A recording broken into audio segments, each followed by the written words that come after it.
With the National Transportation Safety Board and the Federal Aviation Administration began work to try to find out the cause of a deadly plane crash. 2 people died when a small aircraft went down in a wooded area. It was right off State Route 350 in Turtlecreek Township on Sunday night. And those inspectors faced challenges as they tried to work the crash site today.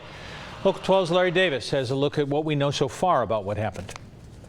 Shortly after the plane went down in this wooded area near the Little Miami River, witnesses placed calls to 911. But I saw a plane go by, and I think it just went on the other side of the river, and I think it went down, and it basically into like a fiery mess. The caller was biking on a bike trail not far from where the plane crashed. You know, there's something that just like a small explosion. I'm not 100%. I can't really see it. The only thing I can see is like a 4-foot flame. The caller told the dispatcher that he could not see how anyone could have survived.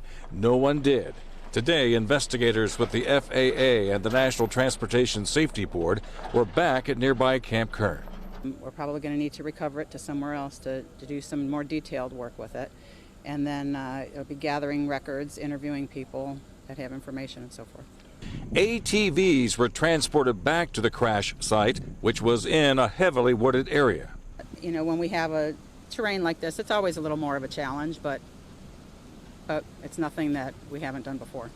As investigators probe the crash scene, a man who says his brother was one of the victims waited all day for the plane to be removed from the scene. I'm hoping once they release the site that I'm going to go back and say a prayer over the site, and that way it's kind of what I need for closure. The relative that Larry spoke to says that he and his brother were part of an aviation family. Most of them flew planes.